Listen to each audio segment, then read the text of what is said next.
ദൈവത്തിൻ്റെ അതിപരിശുദ്ധമായ നാമം വാഴ്ത്തപ്പെടുമാറാകട്ടെ. കർത്താവിൽ പ്രിയ സഹോദരി സഹോദരന്മാരെ, എല്ലാവർക്കും യേശു ക്രിസ്തുവിൻ്റെ നാമത്തിലുള്ള സ്നേഹവന്ദനം. ഞാൻ ഇന്ന് കോട്ടയം ജില്ലയിൽ നെടുങ്ങാടപ്പള്ളി എന്ന സ്ഥലത്താണ്. നെടുങ്ങാടപ്പള്ളി ഇവിടെ ഈ ബഹുമാനപ്പെട്ട അച്ഛനെ കാണാനായിട്ട് വന്നതാണ്. അച്ഛൻ്റെ പേര് സാം ജി സാം എന്നാണ്. CSI സഭയുടെ ഒരു വൈദികനായി അദ്ദേഹം കർത്താവിൻ്റെ വേല ചെയ്യും. അപ്പോൾ ഈ അച്ഛൻ അനുഗ്രഹിക്കപ്പെട്ട ഒരു കൺവെൻഷൻ പ്രസംഗകനും നല്ല ഒരു വേദ പണ്ഡിതനും അതുപോലെ ചരിത്രങ്ങളൊക്കെ നന്നായി അറിയാവുന്ന ഒരു അനുഗ്രഹിക്കപ്പെട്ട ഒരു അച്ഛനാണ്.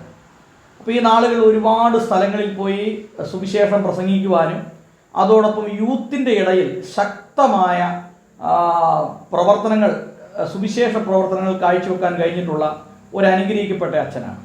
അപ്പോൾ ഇന്ന് അച്ഛനെ കാണാനും പരിചയപ്പെടാനും കഴിഞ്ഞത് എൻ്റെ ജീവിതത്തിൽ വലിയൊരു ഭാഗ്യമായിട്ട് ഞാൻ കാണുകയാണ്. അച്ഛാ, ഗോസ്പൽ TV UP എന്ന ഈ യൂട്യൂബ് ചാനലിലേക്ക് അച്ഛനെ ഹാർദമായിട്ട് സ്വാഗതം ചെയ്യുന്നു. അപ്പം അച്ഛൻ ആദ്യമായിട്ടൊന്ന് സ്വയമായിട്ടൊന്ന് പരിചയപ്പെടുത്താമോ? ഞാൻ ആദ്യം തന്നെ നന്ദി പറയുന്നു. എന്നെ തേടി എൻ്റെ വീട്ടിലേക്ക് അതിന് മുഖാന്തരങ്ങളുണ്ട്. തീർച്ചയായിട്ടും ഒരു വ്യക്തിയുടെ പേര് പറഞ്ഞാൽ സ്നേഹപുരം ബാബു ചാനലിലൂടെയാണ്. ലോകമെല്ലാം അറിയുന്ന ഒരു സുവിശേഷകനും വളരെ പല മേഖലകളിൽ ഒരുമിച്ച് പ്രവർത്തിക്കുന്ന ബാബു ചാനലിലൂടെ പ്രിയ ബ്രദർ എന്നിവിടെ വരാനും പ്രത്യേകിച്ച് വളരെ അഭിമാനത്തോടും ബഹുമാനത്തോടുമാണ് ഞാൻ ഇരിക്കുന്നത്. വാരണാസിയിൽ നടത്തുന്ന വലിയ പ്രവർത്തനങ്ങൾ, UP കേന്ദ്രമാക്കിയുള്ള സുവിശേഷത്തിൻ്റെ വിശാലമായ വയൽ, എല്ലാ സഭകളെയും കുറിച്ചുള്ള താങ്കളുടെ അറിവ്, അതിൻ്റെ പങ്കുവയ്ക്കൽ, ഇതെല്ലാം എന്നെ വളരെ ഹടാകർഷിച്ചു. ഞാൻ അതിന് നന്ദി പറയുന്നു. വളരെ വർദ്ധിച്ച സന്തോഷത്തോടെ ഞാൻ ഇരിക്കുന്നു. ചർച്ച് ഓഫ് സൗത്ത് ഇന്ത്യ, ദക്ഷിണേന്ത്യ സഭയെന്ന് പറഞ്ഞാൽ അറിയാത്ത സ്ഥലങ്ങളുണ്ട് എന്നെനിക്കറിയാം. എങ്കിലും പൊതുവെ എല്ലാ സ്ഥലങ്ങളിലും ചെറുതോ വലുതോ ആയ ദൈവാലയങ്ങളിലും ആരാധനാക്കൂട്ടങ്ങളും മിഷൻ ഫീൽഡുകളും ഒക്കെയുള്ള ഒരു സഭയാണ് ചർച്ച് ഓഫ് സൗത്ത് ഇന്ത്യ. 1947 യഥാർത്ഥത്തിൽ സെപ്റ്റംബർ 27 ഈ സഭ രൂപം കൊള്ളുന്നത്. എന്നാൽ അന്നല്ല സഭ തുടങ്ങുന്നത് നമുക്ക് പറയാം. അതൊരു യൂണിഫിക്കേഷൻ നടക്കും, ഒരു യൂണിറ്റി. അപ്പം പ്രെസ്ബിറ്റേറിയൻ, മെത്തഡിസ്റ്റ്, ആംഗ്ലിക്കൻ, ഇങ്ങനെ പല പശ്ചാത്തലത്തിൽപ്പെട്ട അച്ഛന്മാരുള്ളവരും ഇല്ലാത്തവരും ഒക്കെ ആയിരുന്ന കുറേ സഭാവിഭാഗങ്ങൾ ഇവിടെ ഉണ്ടായിരുന്നു. ആ സഭാവിഭാഗങ്ങൾ ഒരു അണ്ടർസ്റ്റാൻഡിങ്ങിലെത്തി കുപ്പായ ഇടാത്തവർ കുപ്പായ ഇടാനും ബിഷപ്പില്ലാത്തവർക്ക് ബിഷപ്പ് ആകുവാനും ഒക്കെ, അതായത് കോൺഗ്രിഗേഷണൽ ബാക്ക്ഗ്രൗണ്ടിലുള്ള സഭകൾ രൂപീകരിക്കപ്പെട്ട ഒരു സഭയ്ക്ക് ഇന്ന് ആന്ധ്ര, കർണാടക, തമിഴ്നാട്, കേരള കൂടാതെ ഇന്ത്യക്ക് പുറത്ത് ജാഫ്ന ഡയോസിസ്, അങ്ങനെ 24 ഡയോസിസ് ഇന്നുണ്ട്. ഇതിന് 24 ബിഷപ്സ്. 24 ഡയോസിസ് എന്ന് പറയുന്നത് CSIയുടെ ആണോ? CNAയുടെ കൂടാതെ? അതെ, CSIയുടെ മാത്രമാണ്. ഞാൻ ഈ പറഞ്ഞ സംസ്ഥാനങ്ങൾ വിട്ട് നമ്മൾ വടക്കോട്ട് പോകുമ്പോൾ, വടക്കിഴക്കൻ സ്ഥലങ്ങളിലേക്ക് പോകുമ്പോൾ എല്ലാം CNI ആണ് അവിടുത്തെ സഭകൾ. ഇത് ചർച്ച് ഓഫ് സൗത്ത് ഇന്ത്യയുടെ മാത്രം ഡയോസിസ് ആണ്. CNIക്കും ഇതേ രീതിയിൽ, അത് 80കളിലാണ് CNI സ്റ്റാർട്ട് ചെയ്യുന്നത്. ആ സ്റ്റാർട്ട് ചെയ്ത സഭയ്ക്കും ഇതുപോലെ ഡയോസിസും അതിന് ഒരു മോഡറേറ്റർ എന്ന് പറഞ്ഞാൽ ഫസ്റ്റ് അമംഗ് ദ ഈക്വൽ എന്നുള്ള അർത്ഥം. എല്ലാ ബിഷപ്പുമാരും ഈക്വല. അതിൽ അഡ്മിനിസ്ട്രേഷന് വേണ്ടി തിരഞ്ഞെടുക്കുന്ന ഒരു പോസ്റ്റാ, അല്ലാതെ ഒരു കൈവപ്പ് പോസ്റ്റ് അല്ല മോഡറേറ്റർ. അതിങ്ങനെ മാറിക്കൊണ്ടിരിക്കും 2 വർഷം കൂടുമ്പോൾ. അതാണ് CSI സഭയുടെ ഒരു. ഞാൻ അതിൽ മധ്യകേരള ഡയോസിസ്, ഇത് തിരുക്കൊച്ചി ആംഗ്ലിക്കൻ ഡയോസിസ് ആയിരുന്നു മിഷണറിമാരുടെ കാലത്ത്. ഈ തിരുക്കൊച്ചി ആംഗ്ലിക്കൻ ഡയോസിസ് ആണ് 47 നമുക്ക് ഒരു CSIയുടെ ഭാഗമായി തീരുന്നു. അങ്ങനെ തിരുക്കൊച്ചി ആംഗ്ലിക്കൻ ഡയോസിൻ്റെ ഭാഗമായ കോട്ടയം കേന്ദ്രമായ സഭയുടെ CMS കോളേജും അതുപോലെ മാവേലിക്കര ബിഷപ്പ് മൂർ കോളേജും ഒക്കെ ഈ ഡയോസിസിൻ്റെ കോളേജുകളാണ്. അപ്പം ആ ഡയോസിസിലെ ഒരു പട്ടക്കാരനാണ്. ഞങ്ങൾക്ക് ഡയോസിസ് വൈസ് ആണ് ഞങ്ങളുടെ അപ്പോയിൻമെൻറ്റ്സ് ഒക്കെ. പുറത്തേക്ക് ഒരു ഡെപ്യൂട്ടേഷന് ആവശ്യപ്പെടുകയാണെങ്കിൽ പോകാം. ഈ പറഞ്ഞ സംസ്ഥാനങ്ങൾക്ക് പുറമെ വടക്കേ ഇന്ത്യയിൽ പോയാൽ അവിടെയുള്ള CNI ബിഷപ്പായിരിക്കും ഞങ്ങളുടെ ബിഷപ്പ്. ഡെപ്യൂട്ടേഷൻ കഴിഞ്ഞ് മടങ്ങി വരും. CNIയുടെ അവിടുത്തെ എല്ലാ അഡ്മിനിസ്ട്രേഷനും ആയിരിക്കും ഞങ്ങൾ. എന്നാൽ ജനങ്ങൾ നമ്മുടെ ഇവിടുന്ന് പോയവരായിരിക്കും ഭൂരിഭാഗവും. എന്നാൽ അവിടെ നിന്നുള്ളവരും നമ്മുടെ ആരാധനയിൽ പങ്കുവയ്ക്കും. ഇംഗ്ലീഷ് ആരാധനയും മലയാളം ആരാധനയും മിക്ക നോർത്തിലുള്ള CSI സഭകൾ അണ്ടർ CNI ഉണ്ട്. അങ്ങനെയാണ്. അച്ഛൻ ഈ ജനിച്ചു വളർന്നത് ഈ CSI ബാക്ക്ഗ്രൗണ്ടിലാണോ? തീർച്ചയായിട്ടും. ഞാൻ എൻ്റെ മാതാപിതാക്കൾ രണ്ടുപേരും, അതും ഭാഗ്യമാണ്, പിതാവും മാതാവും CSI ബാക്ക്ഗ്രൗണ്ടിൽ നിന്നുള്ളവരാണ്. അല്ലായിരുന്നു. ആ കാലത്ത് ഇങ്ങനെ ഗവൺമെൻറ് ജോലിയൊക്കെ കിട്ടുന്ന ഒരു കാലഘട്ടമാണല്ലോ. അതിന് പുറകിലത്തെ തലമുറ കൃഷിക്കാരായിരുന്നു. അവിടെ വന്ന് പഠിച്ച് പരിശ്രമിച്ചവർക്ക് അങ്ങനെ ജോലി കിട്ടുന്ന സമയമായിരുന്നുകൊണ്ട് എൻ്റെ പിതാവിന് പഞ്ചായത്തിൽ ജോലി ലഭിച്ചു. ഒരു പഞ്ചായത്ത് സ്പെഷ്യൽ ഗ്രേഡ് ഓഫീസറായിട്ടാണ് എൻ്റെ പിതാവ് റിട്ടയർ ചെയ്യുന്നത്. അമ്മയുടെ വീടിന് തൊട്ട് മുമ്പിൽ തന്നെ ആയിരുന്നു CMS സ്കൂള്. അതുകൊണ്ട് അമ്മ TTC എടുത്ത് CMS സ്കൂളിലെ ഒരു അധ്യാപികയായിട്ട് തൻ്റെ ജന്മദേശത്ത് കഴിഞ്ഞു. 76 മുതൽ എൻ്റെ അപ്പൻ്റോടുകൂടെ ഇവിടെയുള്ള സഹോദരങ്ങളൊക്കെ എത്ര പേരാണ്? 2 പേരാണ്, 2 സഹോദരിമാർ. അവർ 2 പേരും ഓർത്തഡോക്സ് സഭയിലാണ് വിവാഹം കഴിച്ചിരിക്കുന്നത്. അവർ സുഖമായി ദൂരെയൊന്നുമല്ല. അച്ഛൻ ഈ വളർന്നു വലുതാകുമ്പോൾ ഒരു സുവിശേഷകനാകണം അല്ലെങ്കിൽ ഒരു വൈദികനാകണം എന്നുള്ളൊരു ചിന്ത എന്നു മുതലാണ് ഉണ്ടായത്? യഥാർത്ഥത്തിൽ വൈദികനാവുക എന്നുള്ളതല്ലായിരുന്നു എൻ്റെ വിദ്യാഭ്യാസ കാലത്തെ ലക്ഷ്യം. അമ്മയൊരു അധ്യാപിക ആയിരുന്നത് കൊണ്ടും 9-ാം വയസ്സിൽ എൻ്റെ പിതാവ് മരണത്തോടെ മാറ്റപ്പെട്ടതുകൊണ്ടും അമ്മയുടെ സ്വാധീനം തീർച്ചയായിട്ടും ഉണ്ടാവുമല്ലോ. അങ്ങനെ ഒരു അധ്യാപകനാകുക എന്നുള്ള ലക്ഷ്യത്തോടു കൂടിയാണ് ഞാൻ മുന്നോട്ട് പോയത്. പക്ഷേ സൺഡേ സ്കൂൾ വിദ്യാഭ്യാസം കഴിഞ്ഞ് എൻ്റെ ഒരു അർത്ഥ സഹോദരി ഒരു എക്യുമെനിക്കൽ സൺഡേ സ്കൂളിൽ അവർക്ക് പകരമായിട്ട് അധ്യാപകനാകാൻ എന്നെ ക്ഷണിച്ചു. അപ്പോൾ അവിടെ പോയി അധ്യാപകനായി ഞാൻ വളരെ ആത്മാർത്ഥതയോടെ പഠിപ്പിച്ചു. ആ സൺഡേ സ്കൂളിൻ്റെ കാര്യങ്ങളൊക്കെ കണ്ടപ്പോൾ എനിക്ക് ആദ്യത്തെ വികാരം, ഞാൻ വിചാരിച്ച അത്രയും ഇമ്പോർട്ടൻസ് കൊടുത്തല്ല സൺഡേ സ്കൂൾ ഒന്ന് നടത്തിക്കൊണ്ടിരിക്കുന്ന ഒരു തിരിച്ചറിവ്. അപ്പം ഇതാണല്ലോ ഏറ്റവും വലിയ കാര്യം നമ്മൾ ചെയ്യേണ്ടത്, ദൈവവേലയാണല്ലോ. പക്ഷെ ദൈവവേലയിൽ ഉൾപ്പെട്ടിരിക്കുന്നവർ കുറച്ച് അലസതയോടുകൂടിയാണല്ലോ ചെയ്യുന്നതെന്നൊക്കെ തോന്നിയപ്പോൾ ഇതിനോടൊരു താല്പര്യം ഉണ്ടാകുകയും ഈ കുഞ്ഞുങ്ങളെ പഠിപ്പിക്കാൻ താല്പര്യത്തോടെ വായിച്ചു തുടങ്ങിയ ബൈബിള് എൻ്റെ വായനയുടെ ഒരു റൊട്ടീൻ പ്രാർത്ഥനയ്ക്കുള്ള വായനയ്ക്കപ്പുറം എനിക്ക് ദൈവത്തെ അറിയാനുള്ളൊരു വായനാ പുസ്തകമായി മാറുകയും അതെൻ്റെ ഒരു ഗ്രാജുവേഷൻ ടൈം അവസാനിക്കുമ്പോൾ അതിലേക്കുള്ള ഒരു വിളി എന്നിൽ തുടങ്ങുകയും പോസ്റ്റ് ഗ്രാജുവേഷൻ കഴിയുമ്പോൾ ഞാൻ എൻ്റെ അമ്മയോട് പറയുന്നത്, എനിക്ക് ജീവിതകാലം ഒരു ഉപദേശിയായി ഇരിക്കത്തക്കവണ്ണമുള്ള ക്രമീകരണം വേണം. അതിനാരെങ്കിലും അച്ഛന്മാരെ എന്നെ ഒന്ന് ബന്ധപ്പെടുത്തണം. കാരണം അങ്ങനെ സഭയുടെ സ്ഥാപനങ്ങളിലോ സഭയുടെ ആസ്ഥാനത്തോ ഒന്നും കയറി ഇറങ്ങി നടക്കുന്ന ഒരു രീതി എൻ്റെ കുടുംബ പശ്ചാത്തലത്തിൽ ഇല്ലായിരുന്നു.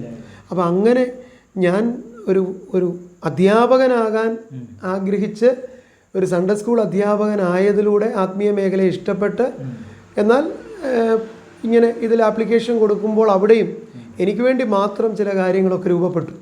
എന്നെ അബ്സോർബ് ചെയ്യാനും ഞാനിതുവരെ ഇടപെട്ടിട്ടില്ലാത്ത ചില മേഖലകളിൽ എന്നെ നിയമിക്കാനും ഇതെല്ലാം എനിക്ക് അനുഭവമായി തീർന്നു. യഥാർത്ഥത്തിൽ എൻ്റെ പ്രൊബേഷൻ പീരീഡും എൻ്റെ തിയോളജിക്കൽ പഠനം അത് ഗുരുകുൽ തിയോളജിക്കൽ കോളേജിലായിരുന്നു. അതിനുശേഷം എനിക്ക് കിട്ടിയ അപ്പോയിൻമെൻറ്റും ഒക്കെ ചേർന്നാണ് എന്നെ ഇതിൽ വളർത്തുന്നത്. അപ്പോൾ ഒരു നിമിഷമല്ല.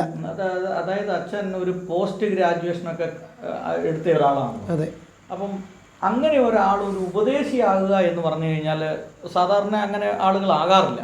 അതിൽ നിന്ന് വ്യത്യസ്തമായിട്ട് അച്ഛൻ ഒരു ഉപദേശിയായി തീരണം എന്നുള്ളൊരു ആഗ്രഹം എന്താണ് അതിൻ്റെ യഥാർത്ഥത്തിൽ അറിവില്ലായ്മയാണ് അതിൻ്റെ കാരണം ഈ സൺഡേ സ്കൂൾ അധ്യാപകരെ കാണുന്നു, എൻ്റെ പള്ളിയിലെ അച്ഛനെ കാണുന്നു. അപ്പോൾ ഈ ദൈവവേലയിൽ എന്താണ് ചെയ്യേണ്ടത് എന്നുള്ളതിനെക്കുറിച്ച് നമുക്ക് വലുതേത് ചെറുതേതെന്നുള്ളൊരു ക്ലാരിറ്റി ശരിക്കും ഇല്ല. ഒരു ഉപദേശി എന്ന് പറയുമ്പോൾ എന്താ ഉദ്ദേശിക്കുന്നത്? ഏതെങ്കിലും അച്ഛൻ്റെ കീഴിൽ എനിക്കൊന്നും അറിയില്ല, അപ്പോൾ എനിക്ക് പഠിക്കണം, പരിശീലിക്കണം. ഈ വചനം ഇങ്ങനെ എന്നെ ആകർഷിച്ചു, ദൈവം എന്നെ വിളിക്കുന്നു, പക്ഷെ പ്രായോഗികമായിട്ട് എന്ത് ചെയ്യും? എനിക്കതിനെക്കുറിച്ചുള്ള അറിവില്ല. അപ്പോൾ യഥാർത്ഥത്തിൽ ആ അറിവില്ലായ്മയാണ് എനിക്ക് ആരുടെയെങ്കിലും കീഴിൽ ഒരു ശുശ്രൂഷ ആരംഭിക്കണമെന്നുള്ള വിചാരം. ഉപദേശിമാരെപ്പോഴും ഒരച്ഛൻ്റെ കീഴിലോ അതിനൊരു ആളുണ്ടല്ലോ ഉപദേശിയുടെ മേളിൽ, അതായിരിക്കാം ചിലപ്പോൾ എന്നെ അങ്ങനെ പറയാൻ പറ്റും. മാതാപിതാക്കൾക്ക് അങ്ങനെ ഒരു ആഗ്രഹം ഉണ്ടായിരുന്നു അച്ഛനെക്കുറിച്ച്? അതിനെക്കുറിച്ചും ഒരു വാക്ക് പറയാം. പിതാവ് ഞാൻ പറഞ്ഞല്ലോ ഒരു ഗവൺമെൻറ് ബ്യൂറോക്രാറ്റ് ആയിരുന്നു. പിതാവിൻ്റെ ഏറ്റവും വലിയ അമ്മ എന്നോട് പറഞ്ഞ 9-ാം വയസ്സിൽ മരിച്ചു പോകുമ്പം പിതാവ് നേരിട്ട് പറഞ്ഞുള്ള അറിവുകൾ എനിക്ക് കുറവാണല്ലോ. അമ്മ പറഞ്ഞിട്ടുണ്ട്, വിദേശത്ത് വിട്ട് എന്നെ പഠിപ്പിക്കാനാണ് അപ്പൻ്റെ സമ്പാദ്യമൊക്കെ. അതുകൊണ്ട് അവൻ മിടുക്കനായി പഠിക്കുമെങ്കിൽ അവൻ എവിടെയൊക്കെ പോയി പഠിക്കാം. അപ്പോൾ അപ്പൻ്റെ മനസ്സിൽ ഇങ്ങനെ ഒരു ദൈവവേലയിൽ അയക്കാമെന്നൊരു വിചാരം ഉണ്ടായിരുന്നില്ല. എന്നാൽ അപ്പൻ മാറ്റപ്പെട്ടതിന് ശേഷം അമ്മയുടെ കണ്ണുനീരും, സഹോദരിയെ വിവാഹം കഴിക്കാനുണ്ട്, അമ്മയൊന്നും മാനേജ് ചെയ്തിരുന്നില്ല, സാമ്പത്തികം മാനേജ് ചെയ്യേണ്ടി വരുന്നു, ഇതെല്ലാം കൂടെ വന്നപ്പോൾ അമ്മ നല്ലതായിട്ട് കരഞ്ഞ് അതിരാവിലെ പ്രാർത്ഥിക്കും. എനിക്ക് അസ്വസ്ഥത ഉണ്ടാക്കുന്ന രീതിയിൽ ശബ്ദമുയർത്തി പ്രാർത്ഥിക്കുമായിരുന്നു. അപ്പോൾ അങ്ങനെ ഒരു നാളുകളിൽ അമ്മയുടെ അടുക്കലിരിക്കുമ്പോൾ പറഞ്ഞിട്ടുണ്ട്, ഞാൻ പഠിച്ചുകൊണ്ടിരിക്കുന്ന സമയത്ത് തന്നെ നീ ഒരു ദൈവവേലക്കാരനാകണം എന്നാണ് എൻ്റെ ആഗ്രഹം. പക്ഷെ അന്ന് നമ്മൾ ഈ സിനിമയിലൊക്കെ ചിരിക്കുന്നത് പോലെ കളിയാക്കി ചിരിച്ചു. നമ്മളിങ്ങനെ ഹ ഹ ഹ നോക്കത്തില്ലേ. കാരണം ഞാൻ ഒരിക്കലും അമ്മയിൽ നിന്ന് പ്രതീക്ഷിച്ചില്ല. ഞാൻ ആ മേഖല ആഗ്രഹിക്കുന്നില്ല. അത് എത്രയോ കാലം മുമ്പാണ്. എന്നാൽ അതിൻ്റെ ഒരു ട്വിസ്റ്റ്, എനിക്ക് ഈ ആഗ്രഹവും വിളിയും ഉണ്ടായിക്കഴിഞ്ഞ് പോസ്റ്റ് ഗ്രാജുവേഷൻ തീരുന്ന സമയത്തേക്ക് ഞാൻ അമ്മയോട് പറയും, അമ്മ ഇത് കഴിയുമ്പോൾ എനിക്ക് എന്തെങ്കിലും ഒരു ദൈവവേല മനസ്സിൽ. അപ്പം അമ്മ പറഞ്ഞ കാര്യം എൻ്റെ മനസ്സിൽ കിടപ്പുണ്ട്. അമ്മ അന്ന് എന്നോട് പറഞ്ഞ മറുപടി, മോനെ ഇതൊന്നും പെട്ടെന്ന് എടുത്തിയാണ്ട് കാര്യമല്ല, നല്ലപോലെ ആലോചിച്ച് ഇതൊരു വിളിയാണെന്ന് ഉറപ്പാക്കിയിട്ട്, അതുകൊണ്ട് ഇത് ഈ ഉള്ളിൽ തോന്നിയ തോന്നലിനെ പെട്ടെന്ന് നീ പ്രവൃത്തിപഥത്തിൽ എത്തിക്കാൻ തോന്നണ്ടെന്ന് പറഞ്ഞപ്പോഴാണ് അമ്മയുടെ ആത്മീയതയുടെ ആഴം എനിക്ക് ബോധ്യപ്പെടുന്നത്. അപ്പോൾ അങ്ങനെ പിന്നീട് അച്ഛൻ എവിടെയാണ് പഠിച്ചതൊക്കെ? എവിടെയാണ് ചെറുപ്പത്തിൽ പഠിച്ചതൊക്കെ? എവിടെയാണ്? നെടുങ്ങാടപ്പള്ളിയിൽ ഒരു കോൺവെന്റ് സ്കൂളുണ്ട്. യഥാർത്ഥത്തിൽ ഞാൻ പറഞ്ഞില്ല, അമ്മ ഒരു അധ്യാപികയാണ്. അതുകൊണ്ട് 4 വർഷം വരെ, 4ാം ക്ലാസ് വരെ, നഴ്സറി മുതൽ എന്നെ അവിടെ പഠിപ്പിച്ചു. അമ്മ ഒരു മിഡിൽ സ്കൂൾ അധ്യാപികയായിരുന്നു. അതുകൊണ്ട് തന്നെ 5ാം ക്ലാസ് മുതൽ എന്നെ ഇവിടെ പഠിപ്പിച്ചു. അവിടെയും സത്യസന്ധമായിട്ട് പറഞ്ഞാൽ നമ്മുടെ ബന്ധുക്കളൊക്കെ തന്നെയായിരുന്നു പലരും അധ്യാപകർ. അപ്പം ടീച്ചേഴ്സ് റൂമിലൊക്കെ നമുക്കൊരു പ്രത്യേക ഒരു ലാളനയോ ഒരു കെയറോ ഒക്കെ കിട്ടും. ടീച്ചേഴ്സൊക്കെ ടീച്ചറുടെ മകനെന്ന രീതിയിൽ പരിഗണിക്കുന്നു. അതൊക്കെ എൻ്റെ പഠനത്തെ ബാധിക്കുന്നോ എന്ന അമ്മയ്ക്ക് ഒരു തോന്നലുണ്ടായപ്പോൾ 9ഉം 10ഉം ക്ലാസ്സുകളിൽ പുന്നവേലി എന്ന് പറയുന്ന സ്ഥലത്ത് എൻ്റെ അമ്മാച്ചൻ്റെ അടുക്കിലേക്ക് എന്നെ അയച്ചു. 9ഉം 10ഉം അവിടെ പഠിച്ചു. അങ്ങനെ നല്ല മാർക്കോടുകൂടി പാസ്സാകാൻ സാധിച്ചു. Pre degree. പിന്നീട് എന്താണ് അച്ഛൻ ഈ വൈദിക സെമിനാരിയിലേക്ക് പോകുന്നത്? ഞാൻ പോകുന്നത് 98-ലാണ് ഞാൻ പട്ടത്തിന് എടുക്കുന്നത്. 99 ഒരു വർഷം പ്രൊബേഷനുണ്ട്. 99 സെമിനാരിയിലേക്ക് പോയി. 2003 വരെ സെമിനാരിയിലായിരുന്നു. അതായത് ഗുരുകുൽ. അപ്പോൾ ഒരു വൈദികനായതിനു ശേഷം പിന്നീട് ഏതൊക്കെ സ്ഥലങ്ങളിലാണ് സുവിശേഷ വേല ചെയ്തത്? യഥാർത്ഥത്തിൽ വൈദികനാകുന്നതിന് മുമ്പുള്ള ആ സ്പേസൂടെ ദൈവം നമ്മളെ എങ്ങനെ ഒരുക്കുന്നെന്ന് പറയണം. ഞാൻ പറഞ്ഞല്ലോ, ഒരു ഉപദേശി എന്താണ്, ഒരു അച്ഛൻ്റെ ജോലി എന്താണെന്നൊന്നും പരിചയമില്ലാത്ത ഒരു കടന്നുവരവിൽ ഞാൻ എവിടെയായിരിക്കും, ഏതെങ്കിലും പള്ളിയിൽ ഏതെങ്കിലും ഒരു അച്ഛൻ്റെ കീഴിൽ അപ്പോയിൻമെൻറ്റ് ലഭിക്കാനിരിക്കുമ്പം ബിഷപ്പ് എന്നെ അവിടെ നിർമ്മിച്ചുകൊണ്ടിരിക്കുന്ന ഒരു റിട്രീറ്റ് സെൻറ്റർ, അവിടെ താമസിക്കുക, അതിൻ്റെ അഡ്മിനിസ്ട്രേഷൻ മേൽനോട്ടം, അതോടൊപ്പം ഡയോസസൻ യുവജന പ്രസ്ഥാനത്തിൻ്റെ ഓർഗനൈസിങ് സെക്രട്ടറി ആയിട്ട് എന്നെ നിയമിക്കുക. ഈ പള്ളികളൊന്നും ഞാൻ കണ്ടിട്ടില്ല, എനിക്ക് കാര്യങ്ങളെക്കുറിച്ച് ഗ്രാഹ്യമില്ല. അപ്പോൾ ഞാൻ ഓടി ബിഷപ്പിൻ്റെ അടുത്ത് ചെന്ന് പറയുന്നുണ്ട്, തിരുമേനി എന്നേക്കാൾ യോഗ്യരായ ആളുകൾ തിരഞ്ഞെടുക്കപ്പെട്ടിട്ടുണ്ട്. അവിടെ പറഞ്ഞു, നിനക്ക് അധ്വാനിക്കാൻ മനസ്സുണ്ട്, നല്ലൊരു കഠിനാധ്വാനിയാണ്, എനിക്ക് വേറൊരു ക്വാളിറ്റി വേണ്ട, അതുകൊണ്ട് ഇതിലേക്ക്. അപ്പോൾ എനിക്ക് ആ ഓർഗനൈസിങ് സെക്രട്ടറി എന്നുള്ള പദവിയാണ് ഡയോസസിനെ അറിയാനും എല്ലാ പള്ളികളിലും പോയി ശുശ്രൂഷ കാണാനും ഒരച്ഛൻ്റെ കീഴിലിരിക്കാൻ ആഗ്രഹിച്ച ഞാൻ കുറഞ്ഞത് ഒരു 50 അച്ഛന്മാരുടെ എങ്കിലും പരിശീലനത്തിന് ദൈവം എന്നെ തിരഞ്ഞെടുത്തു. ഇതിന് ശേഷം പ്രവേശം കഴിഞ്ഞിട്ടാണ് ഞാൻ ഗുരുകുലിലേക്ക് ഞാൻ ടെസ്റ്റ് എഴുതാനായിട്ട് പോകുന്നതും. ഇവിടെ ബിഷപ്പായിരുന്ന ബിഷപ്പ് മാണിയുടെ മകനാണ് അവിടെ പ്രിൻസിപ്പലായിട്ട് ആ സമയത്ത് ഇരിക്കുന്നത്, അല്ലെങ്കിൽ അധ്യാപകനായിട്ട് അന്ന്. അപ്പോൾ അദ്ദേഹത്തിലൂടെ ഞങ്ങൾക്ക് അവിടെ എൻട്രൻസ് എഴുതാനും അവിടെ ഞങ്ങൾ 4 വർഷം പഠിച്ചു. അച്ഛൻ ഈ നോർത്ത് ഇന്ത്യയിൽ പ്രവർത്തനങ്ങൾക്ക് പോയിട്ടുണ്ടല്ലോ, പ്രധാനമായിട്ട് ഈ ചേരി പ്രദേശങ്ങളിലൊക്കെ. നോർത്ത് ഇന്ത്യയിൽ ആദ്യം ഞാൻ പറയേണ്ടത് എൻ്റെ കൺവെൻഷൻ യാത്രകളുമായിട്ട് ബന്ധപ്പെട്ട് നോർത്ത് ഇന്ത്യയിലുള്ള CSI ബാക്ക്ഗ്രൗണ്ടുള്ള മിക്കവാറും പള്ളികളിലെല്ലാം പോയിട്ടുണ്ട്. അവിടെയൊക്കെ ഭോപ്പാൽ ചർച്ചിലെയൊക്കെ മിഷൻ വർക്കുകളിൽ, മേഘ് നഗറിലൊക്കെ ആരംഭിച്ച മിഷനുകളിൽ എനിക്ക് പങ്കാളിയാകുവാനായിട്ട് സാധിച്ചിട്ടുണ്ട്. അവിടുത്തെ മിഷൻ ഫീൽഡ് വിസിറ്റ് ചെയ്യാനും അവിടെ വേണ്ട സഹായങ്ങൾ എത്തിച്ചു കൊടുക്കാനും അവിടെ ആളുകളെ അപ്പോയിൻറ്റ് ചെയ്യുമ്പോൾ അവരെ ഒന്ന് പരിശോധന നടത്താനും ഒക്കെ പല പല ഇടങ്ങളിൽ എനിക്ക് സാധിച്ചിട്ടുണ്ട്. പിന്നെ എൻ്റെ അടുത്ത സുഹൃത്തുക്കൾ പലരും ബംഗാളിലുമൊക്കെ മിഷൻ പ്രവർത്തനത്തിലായിരിക്കുന്നവരോട് ചേർന്ന് സഭാപരമായതിനേക്കാൾ കൂടുതൽ നമ്മുടെ ഫ്രണ്ട്സായിട്ടിരിക്കുന്നവർ നടത്തുന്ന മിഷൻ ഫീൽഡുകൾ. പിന്നെ മറ്റൊരു കാര്യം, എനിക്ക് ഒറീസയിൽ പുതുതായിട്ട് ആരംഭിക്കുന്ന ഒരു മിഷൻ ഫീൽഡ്, അവിടെ ഒരു പ്രോപ്പർട്ടി ഒരാൾ തന്നതാണ്. അവിടെ ഒരു സാധ്യതയും ഇല്ലാത്തിടത്ത് താമസിച്ച് ആ ദേശം മുഴുവൻ നടന്ന് അതിനെ ഒരു മിഷൻ ഫീൽഡിൻ്റെ പ്രാഥമിക വർക്കിലേക്ക് കൊണ്ടുവരാനായിട്ട് സാധിച്ചു. ആന്ധ്ര മിഷൻ യുവജന പ്രസ്ഥാനത്തിൻ്റെയാണ്. അതുകൊണ്ട് തുടർച്ചയായി ആന്ധ്ര മിഷനിലുള്ള മിഷൻ പ്രവർത്തനത്തിൽ ചെലുത്താനായിട്ട് സാധിച്ചു. പിന്നെ എൻ്റെ അപ്പോയിൻമെൻറ്റിൽ എനിക്ക് ബോംബെയിൽ ഷാലോ മിഷൻ്റെ ട്രസ്റ്റ് പ്രസിഡൻ്റായിട്ടിരിക്കാനും ഈ ചുവന്ന തെരുവിൽ നിന്ന് മോചിക്കപ്പെടുന്ന കുഞ്ഞുങ്ങൾക്ക് പുനരധിവാസം കൊടുക്കുന്ന വലിയൊരു പദ്ധതിയിൽ ഒരു 3 വർഷക്കാലം പങ്കാളിയാകാനും. ആ സ്ഥലത്ത് ഞാൻ പറഞ്ഞല്ലോ, നമുക്ക് സപ്പോർട്ട് ചെയ്യാൻ ഒരു പള്ളിയുണ്ട്. ഞാനൊരു പള്ളിയിലച്ഛൻ വികാരിയായിരിക്കുന്നിടത്തോളം എൻ്റെ പിന്നിൽ ഞാൻ പറയുന്ന കാര്യങ്ങൾ ലോജിക്കലാണെങ്കിൽ അതിനു വേണ്ടി സഹായിക്കാൻ ഒരു വിഭാഗമുണ്ട്. അതിൽ തന്നെ ഫൈനാൻഷ്യലി വളരെ സൗണ്ടായിട്ടുള്ള, ഒറ്റയാൾക്ക് തന്നെ വലിയ കാര്യങ്ങൾ ചെയ്യാൻ കഴിയുന്ന ആളുകളും അവർ വളരെ ജനറസ് ആയിരുന്നത് കൊണ്ടും നമുക്ക് ഫൈനാൻഷ്യൽ കാര്യങ്ങൾ ഒരു പരിധി വരെ, പിന്നെ വിദേശത്തൊക്കെ ഞാൻ ഇരുന്ന സ്ഥലങ്ങളിൽ നിന്നൊക്കെ അനേകരുടെ സഹായം, അതുകൊണ്ട് നമുക്ക് കൊക്കിലൊതുങ്ങാത്ത പണം കണ്ടെത്തി അവിടെ ഒരു പ്രോപ്പർട്ടി വാങ്ങിക്കാനും ഡെവലപ്പ് ചെയ്യാനൊക്കെ സാധിച്ചു. എന്നാൽ അതിനൊക്കെ പ്രധാനം എന്നെ ഇപ്പോഴും ആകർഷിക്കുന്നത് ഈ നമ്മൾ മോചിപ്പിച്ചുകൊണ്ട് വന്ന കുഞ്ഞുങ്ങൾ അവരൊരു 25 വയസ്സാകുമ്പോൾ ഗവൺമെൻറ്റിൽ തന്നെ അവർക്ക് ഓരോ ജോലി ലഭിക്കുന്ന, ഗവൺമെൻറ്റിൻ്റെ പ്രിഫറൻസ് ലഭിച്ച് അവർ വിവാഹം കഴിച്ചുകൊണ്ട് പോകുന്നു ആ കുഞ്ഞുങ്ങളെ. അവർക്കാണ് ഈ ഒരു സ്ഥലത്തു നിന്ന് കൊണ്ടുവന്നതാണെന്ന് അറിയാം, പക്ഷെ അവരെ വിവാഹം കഴിക്കാനായിട്ട് നല്ല കുടുംബത്തിൽ നിന്ന് ആളുകൾ വരുന്നു എന്നൊക്കെ കാണുമ്പോൾ നമ്മുടെ ഇടുങ്ങിയ മനസ്സിനെക്കുറിച്ചൊക്കെ ബോധം തരുന്ന ഒരു സമയമായിരുന്നു അത്. അപ്പോൾ എന്തായാലും ആ മേഖലയിലൊക്കെ പ്രവർത്തിച്ച വലിയൊരു എക്സ്പീരിയൻസ് അച്ഛൻ്റെ ജീവിതത്തിൽ ഉണ്ടായിട്ടുണ്ട് അല്ലേ? വലുതെന്ന് പറഞ്ഞാൽ വളരെ ചെറുതാണ്. നമ്മളത് സംസാരത്തിന് വേണ്ടി പറയുമ്പോഴും നമ്മളൊക്കെ എന്ത് കണ്ടു എന്നുള്ളതാണ് ചോദ്യം. അപ്പോൾ ഈ കൺവെൻഷൻ പ്രസംഗകൻ എന്നുള്ള ഒരു നിലയിലേക്ക് അച്ഛൻ ഇപ്പം ആ ഒരു ലെവലിൽ നിൽക്കുകയാണല്ലോ. അപ്പോൾ ഈ അതിനെക്കുറിച്ചൊന്ന് വിവരിക്കുക. ഏതൊക്കെ സ്ഥലങ്ങളിൽ പോയിട്ടുണ്ട്, പോയ സ്ഥലങ്ങളിലൊക്കെ ഉള്ള അച്ഛൻ്റെ പ്രവർത്തനങ്ങളൊക്കെ? ഞാൻ പറഞ്ഞല്ലോ, നമ്മുടെ വടക്കേ ഇന്ത്യയിലുള്ള മിക്കവാറും സഭകൾ, കൽക്കട്ട മുതൽ, കൽക്കട്ടയാണ് യഥാർത്ഥത്തിൽ അങ്ങേ അറ്റത്തുള്ള നമ്മുടെ CSI ബാക്ക്ഗ്രൗണ്ടിലുള്ള CNI പള്ളി. കൽക്കട്ട മുതൽ ഇങ്ങോട്ട് നമുക്ക് പള്ളികളുള്ള ഡൽഹിയിലും ബോംബെ ഞാൻ പറഞ്ഞു. ഓഫ് കോഴ്സ് ഞാനവിടെ 3 വർഷം ഒരു പള്ളിയിൽ വികാരിയായിരുന്നു.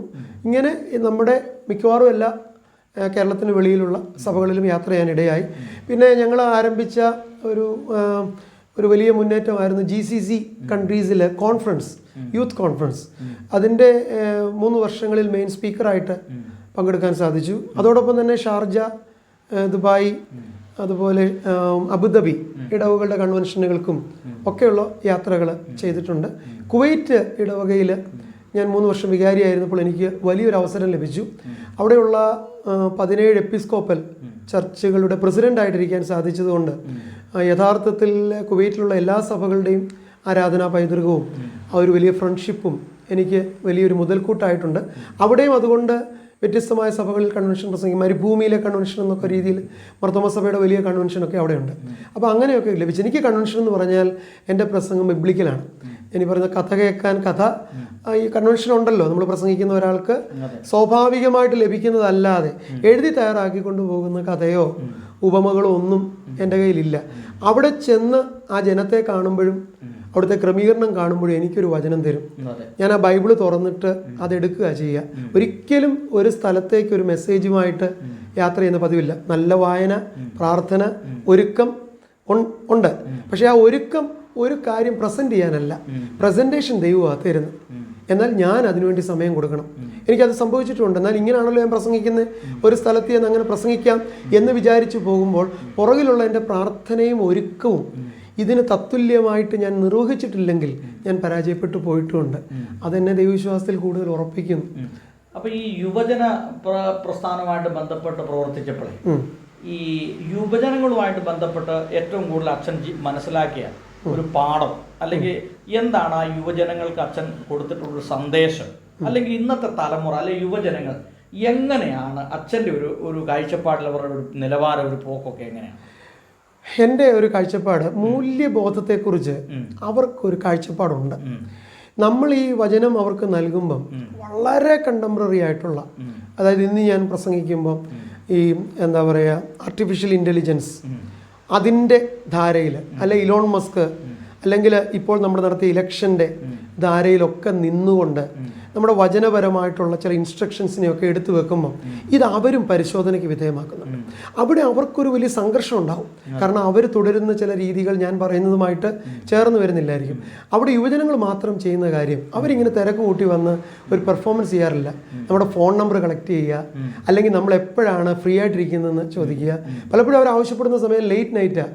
ഞാൻ ബ്രദറിനോട് പ്രത്യേകിച്ച് പറയാം, ഞാൻ രാവിലെ 2:30 മണി വരെയൊക്കെ യുവജനങ്ങളുടെ കൂടെ ഇരുന്നിട്ടുണ്ട്. എൻ്റെ ഭാര്യ ചോദിച്ചിട്ടുണ്ട്, നാളെ രാവിലെ ഇനിയും യാത്ര ചെയ്യണ്ടേ, നാളെ കാര്യങ്ങളില്ലേ?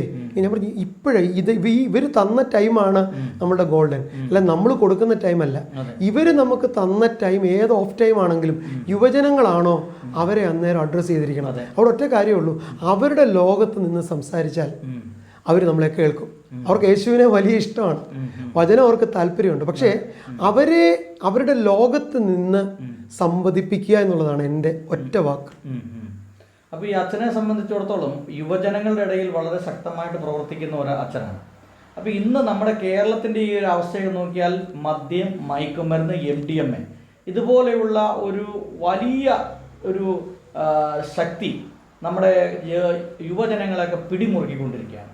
അപ്പോൾ ഇങ്ങനെയുള്ളൊരു സാഹചര്യത്തിൽ എന്താണ് അച്ഛനൊരു സന്ദേശം പറയാനായിട്ടുള്ളത്? ഞാൻ സത്യത്തിൽ ആ ഒരു സന്ദേശത്തിന് സഭയെ ഇതിൻ്റെ പിക്ചറിലേക്ക് കൊണ്ടുവരുന്നില്ല. സഭയ്ക്ക് അതിന് 2ാം സ്ഥാനമേ ഉള്ളൂ. യഥാർത്ഥത്തിൽ ഈ കുഞ്ഞുങ്ങളുടെ പാഠശാല ഏതാണ്? ഈ കുഞ്ഞുങ്ങളുടെ അധ്യാപകരാരാണ്? ഈ കുഞ്ഞുങ്ങളുടെ മാതൃകയാര്? വീട്ടിലുള്ളവരാ. ഇവരെക്കുറിച്ചൊരു പഠനം നടത്തിക്കൂ. ഇവരുടെ വീട്ടിലെ മാതാപിതാക്കൾ ലീസ് ബോധേഡാണ് ഇങ്ങനെയുള്ള കാര്യത്തിൽ. അയൽവക്കത്ത് ഒരുത്തൻ മദ്യപിച്ചോ, ഒരുത്തന് ഏതെങ്കിലും നിരുതി തകർന്നോ, ഇതൊരു ചർച്ചയ്ക്ക് വിധേയമാകുന്നില്ല. ഭക്ഷണമേശയിൽ അവർ ഒരുമിച്ചിരുന്ന് ഭക്ഷിക്കുന്നില്ല.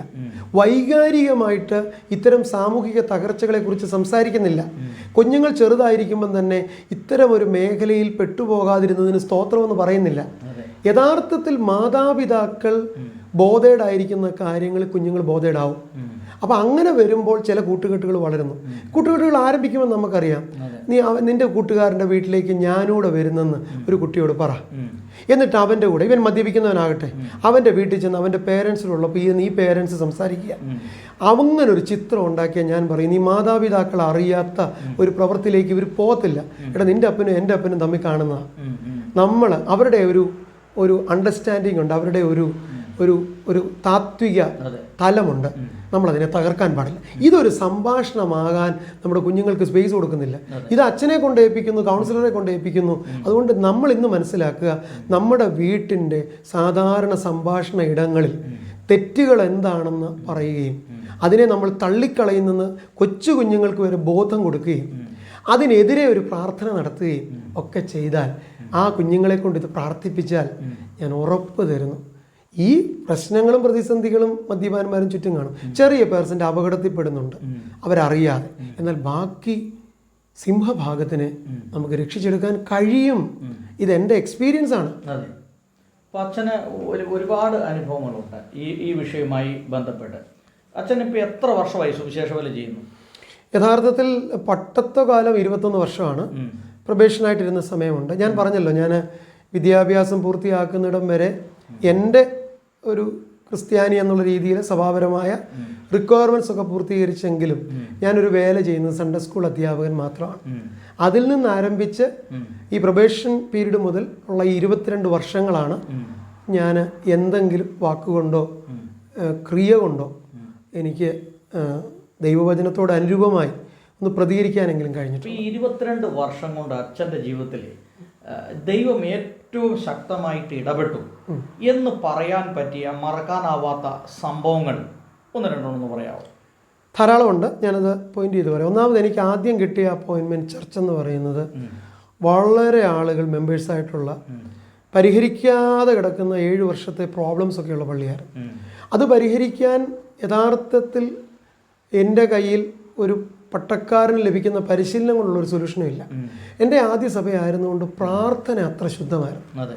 ഓരോ കാര്യങ്ങളും ഞാൻ പ്രാർത്ഥനയിൽ മറികടന്ന് ഒന്നാമത്തെ സഭയിൽ സഭ ആഗ്രഹിച്ചതും അവിടുത്തെ ഇടവചന ആഗ്രഹിച്ചതുമായ, ചിലപ്പോൾ പറയാം അവരുടെ ആഗ്രഹം പൂർത്തീകരിക്കണം, അല്ല, അവരുടെ ആഗ്രഹം പൂർത്തീകരിക്കുമ്പോൾ എനിക്ക് ലഭിച്ച സന്തോഷം കൊണ്ട് ഞാൻ വിചാരിക്കുന്നു ദൈവത്തിൻ്റെ ഒരു ഹിതം, ഒരു അംശം എനിക്കൂടെ സംതൃപ്തി ലഭിക്കത്തക്ക രീതിയിൽ എനിക്ക് പൂർത്തീകരിക്കാൻ കഴിഞ്ഞു. അവിടുന്ന് തന്നെ 100 വർഷം ആഘോഷിക്കുന്ന ഒരു സഭയിലേക്ക്, അവിടെ മുഴുവൻ കാര്യങ്ങളും സഭയ്ക്ക് വേണ്ടി ഒന്നും ചെയ്യാതെ, പാവങ്ങൾക്ക് വേണ്ടി, വീടില്ലാത്തവർക്ക് വേണ്ടി, പകുതി പണിതിട്ട് പൂർത്തീകരിക്കാത്ത വീടുള്ളവർക്ക് വേണ്ടി പെൻഷൻ കൊടുത്തുകൊണ്ട് ഒക്കെ അവിടുത്തെ ജനം തന്നെ എന്നെ കുറ്റപ്പെടുത്തി, ഇത്ര ലക്ഷം രൂപ ഇങ്ങനെ പുറത്തു വിടും. ഞാൻ പറഞ്ഞു, ഞാനൊരു ഗ്യാരണ്ടി തരാം, ഞാൻ ഇവിടുന്ന് മാറിക്കഴിഞ്ഞ ഒരു അച്ഛൻ വരുമ്പം നിങ്ങളുടെ ആഭ്യന്തര കാര്യങ്ങൾക്കുള്ള പണം ഒഴുകും. കാരണം നമ്മൾ ഇത്രയും സമൂഹത്തിൽ പ്രവർത്തിച്ചതുകൊണ്ട് നമ്മുടെ റിസോഴ്സ് കുറയല്ല ചെയ്യുക. അതിലപ്പോൾ അതെനിക്കൊരു 2ാമത്തെ എക്സ്പീരിയൻസ് ആണ്. പിന്നെ മുന്നോട്ടെല്ലാം എന്തെങ്കിലും ഒരു ദൗത്യം എല്ലാ ഇടവകയിലും സ്പെഷ്യലായിട്ട് ദൈവം കരുതിയിരുന്നു. മുടങ്ങിയ കെട്ടിടപണിയായിരിക്കാം, അല്ലെങ്കിൽ ആത്മീയമായിട്ട് ചിതറിപ്പോയവരെ ഒന്നിപ്പിക്കുന്നതായിരിക്കാം, ചിലപ്പോൾ ജീവിതാന്ത്യം വരെ നമ്മളെ ചേർത്ത് പിടിക്കുന്ന ചില ബന്ധങ്ങൾ, അത് യേശുവിലൂടെ മാത്രം, വേറൊരു രീതിയിലും അല്ല. ഇന്നും എൻ്റെ 1ാം സഭ മുതൽ ഞാൻ 20 പ്രാവശ്യം എന്നെ വിളിച്ചിട്ട് ഞാൻ ഫോൺ എടുത്തില്ലെങ്കിലും ഒട്ടും സ്നേഹം കുറയാതെ എനിക്ക് വേണ്ടി കാത്തിരിക്കുന്ന ആ വിശ്വാസികളാണ് എൻ്റെ ഏറ്റവും വലിയ സംഭവം. അതെ. ഇനി എന്താണ് അച്ഛൻ്റെ ഒരു ഭാവി പദ്ധതികളൊക്കെ എന്താണ് ഇനി? എൻ്റെ പദ്ധതികൾ എപ്പോഴും ഞാൻ പറയാറുള്ളത് പോലെ നമ്മുടെ സ്ഥാപനങ്ങളും പ്രസ്ഥാനങ്ങളും ഒക്കെ ഒത്തിരി തകർച്ചയിലൂടെ കടന്നു പോകും. നമ്മളിപ്പോഴും പുതിയത് പലത് ആരംഭിക്കാനൊക്കെ ശ്രമിക്കുന്നുണ്ട്. എന്നാൽ എൻ്റെ മനസ്സ് മുഴുവൻ നിലനിൽക്കുന്ന ചില സാഹചര്യത്തെ ഇപ്പോഴുള്ള റിസോഴ്സസ്, അത് ഹ്യൂമൻ ആണെങ്കിലും ഫൈനാൻഷ്യൽ ആണെങ്കിലും, അത് ഉപയോഗിച്ച് കൺവിൻസിങ് ആയിട്ട് സുവിശേഷത്തിന് പ്രയോജനമാകത്തക്ക രീതിയിൽ, ആ സ്ഥാപനമാക്കി വെച്ചിരിക്കുന്ന സമൂഹത്തിന് പ്രയോജനമാകത്തക്ക രീതിയിൽ ഒന്ന് പുനരുദ്ധരിക്കുക. ഇതാണ് എപ്പോഴും. അതുകൊണ്ട് ഞാൻ എപ്പോഴും ചെയ്യുന്നത് വൻ കാര്യങ്ങളുടെ പ്രോജക്ട്സുകളല്ല എൻ്റെ മനസ്സിൽ. ഇങ്ങനെ താഴെ ആയതിനെ അടുത്ത ഒരു 15 കൊല്ലം കൂടെ ഒരു ജീവൻ അതിന് കൊടുക്കത്തക്കണം. അതിനപ്പുറം നമുക്ക് പറ്റില്ല. കാരണം നമുക്കറിയത്തില്ല നമ്മുടെ പിന്നാലെ വരുന്നവരുടെ ആസ്പിറേഷൻ. അങ്ങനെ ഒന്ന് ജീവൻ കൊടുക്കുക എന്നുള്ള സത്യത്തിൽ ഒന്നും പുതിയതിനി നമുക്ക് വേണ്ട. ഇപ്പോഴത്തിനിപ്പം ആർട്ടിഫിഷ്യൽ ഇൻ്റലിജൻസിൻ്റെ കാലം കൂടെ വരുമ്പം ഇപ്പോഴുള്ള ഉപകരണങ്ങളും ഇപ്പോഴുള്ള സംവിധാനങ്ങൾ പോലും നമുക്ക് വേണ്ട. അപ്പോൾ എന്താ വേണ്ടേ? മനുഷ്യനും തമ്മിലുള്ള സമാധാനത്തിനും സന്തോഷത്തിനും ഉതകുന്ന ഒരു പഴമയെ നഷ്ടപ്പെടുത്താതെ ഉത്തരാധുനികതയുടെ അറിവുള്ളവരായി ദൈവവഴിയിൽ നടക്കുക. അതാണ് എൻ്റെ ലക്ഷ്യം. ഓക്കെ, അപ്പോൾ ഇനി CSI സഭയെക്കുറിച്ച് 1-2 കാര്യങ്ങൾ ചോദിക്കാം. അപ്പോൾ ഈ CSI സഭ ശരിക്കും ആരംഭിക്കുന്നത് ഏത് കാലഘട്ടങ്ങളിലാണ്? യഥാർത്ഥത്തിൽ 1816, അതായത് 200 വർഷങ്ങൾക്ക് പുറകിൽ മിഷണറിമാർ ഇവിടെ വരാനൊരു കാരണമുണ്ട്. അതൊരൊറ്റ വാചകത്തിൽ പറയണം, കാരണം ഇതിന് ധാരാളം വ്യൂവേഴ്സ് ഉള്ളവർ. ഇതിൻ്റെ ഈ ചാർട്ടർ ആക്ട് എന്ന് പറയുന്ന ആക്ട് ഇംഗ്ലീഷ് ഈസ്റ്റ് ഇന്ത്യ കമ്പനിക്ക് 20 വർഷം കൂടുമ്പോൾ ബ്രിട്ടീഷ് ഗവൺമെൻറ് നടപ്പാക്കുന്നത്. അതിൽ ഈ 1813, അതിന് പുറകിൽ 20 വർഷം പുറകിലുണ്ട്, 20 വർഷം മുമ്പ് പിന്നെയും വന്നു, 33-ലുണ്ട്, പിന്നെ 53-ലുണ്ട് ചാർട്ടർ ആക്ട്. പക്ഷേ 1813-ലെ ചാർട്ടർ ആക്ട് അവർ നിർബന്ധമായിട്ട് ഈസ്റ്റ് ഇന്ത്യ കമ്പനിയോട് പറഞ്ഞു, നിങ്ങൾ പ്രവർത്തിക്കുന്ന എല്ലാ ഇടങ്ങളിലും സഭയുടെ പ്രവർത്തനം, സഭയെന്നല്ല പറഞ്ഞു, മിഷണറിമാർക്ക്, ചാപ്ലൈൻമാർക്ക് സ്വതന്ത്രമായിട്ട് പ്രവർത്തിക്കാൻ അവസരം കൊടുക്കുകയും അവരെ നിങ്ങൾ സന്ധിക്കുകയും വേണം. മാത്രമല്ല ഇന്ത്യയിൽ വിദ്യാഭ്യാസ പ്രവർത്തനത്തിന് 1 ലക്ഷം രൂപ വാർഷികമായി മാറ്റിവെക്കണം. യഥാർത്ഥത്തിൽ ഈ മിഷണറിമാരുടെ വരവിനൊക്കെ കാരണമായത് വില്യം വിൽബർഫോഴ്സിൻ്റെ നേതൃത്വത്തിൽ ഇംഗ്ലണ്ടിൽ നടപ്പിലാക്കിയ ചാർട്ടർ ആക്ട് 1813. ഒന്ന് ഓർത്ത് നോക്കി, 1813 തുടങ്ങിയാൽ പിന്നെ മിഷണറിമാരായി വരണേ വർഷങ്ങളെടുക്കും. പക്ഷേ അവർ പ്രാർത്ഥിച്ചൊരുങ്ങിയിരിക്കുകയായിരുന്നു. ഇങ്ങനൊരു നിയമം വരുമെന്ന് അവരുടെ പ്രാർത്ഥനയിൽ ദൈവം അവർക്ക് ഉറപ്പ് കൊടുത്തു. അതുകൊണ്ട് മിഷണറിമാർ ബാഗൊക്കെ എടുത്ത് റെഡിയായിട്ടിരിക്കുക. അതുകൊണ്ടാണ് 16 ആയപ്പോൾ അവരുടെ കാലുകുത്തി മുഴുവൻ സജ്ജീകരണങ്ങളോടും കൂടി. ഇവിടെ ഒരു കേണൽ മൺട്രോ ഉണ്ടായിരുന്നു, ഗവൺമെൻറ്റിൻ്റെ പ്രതിനിധി, അതോടൊപ്പം തന്നെ ഇംഗ്ലീഷുകാരുടെ പ്രതിനിധി. അദ്ദേഹമാണ് ശരിക്കും ഞങ്ങളുടെ ഏരിയയിൽ തിരുവിതാംകൂറിൽ മിഷണറി പ്രവർത്തനത്തിന്, ബാസൽ മിഷനുണ്ട്, തിരുവനന്തപുരത്ത് മിഷനുണ്ട്. പക്ഷേ ഇവിടുത്തെ മിഷണറി പ്രവർത്തനത്തിന് എല്ലാ സൗകര്യവും ഇവിടുത്തെ ഈസ്റ്റേൺ ചർച്ച്, യാക്കോബായ ഓർത്തഡോക്സ് അന്നൊന്നിച്ചായിരുന്നല്ലോ, ആ സഭയിലെ സംവിധാനം ഉപയോഗിച്ച് പഠനത്തിന് ആരംഭം കുറിച്ചത് ഇങ്ങനെയാണ്. അപ്പം അതാണ് CSI സഭയുടെ ആരംഭം. തിരുക്കൊച്ചി ആംഗ്ലിക്കൻ മഹായിടവക 47-ൽ ഈ കോട്ടയം ഭാഗത്തുള്ള തിരുക്കൊച്ചി മഹായിടവക ചർച്ച് ഓഫ് സൗത്ത് ഇന്ത്യയുടെ ഭാഗമായി മധ്യകേരള ഡയസിസ് എന്ന പേര് സ്വീകരിച്ചു. അന്ന് യഥാർത്ഥത്തിൽ തിരുവനന്തപുരം ഡയസിസും കോട്ടയം ഡയസിസും മാത്രമേ ഉള്ളൂ. എന്നാൽ ഇപ്പോൾ തീർച്ചയായിട്ടും അതായത് ഈ CMS മിഷണറിമാരാണല്ലോ ആദ്യം ഇവിടെ വരുന്നത്. അതെ, CMS മിഷണർമാരുണ്ട്, മറ്റു പലരും. മൂന്ന് മിഷനോട് ഞാൻ ഒന്നിച്ച് പറയാം. CSIയുടെ background: CMS mission, Basel mission, LMS mission, London missionary society, church missionary society, Basel mission. ഇത് മൂന്നുമാണ് കേരളത്തിലെ CSIയുടെ ബാക്ക് ബോൺ. അല്ല, ഇതെല്ലാം കൂടെ ചേർന്ന് ഏത് കാലഘട്ടമാണ് ഒരു CSI സഭയായിട്ട് രൂപീകരിക്കപ്പെടുന്നത്? 47 എത്ര സഭകൾ ഈ CSI സഭയിലേക്ക് സഭയായിട്ട് അത് മാർച്ച്? 5 സഭകളാണ്.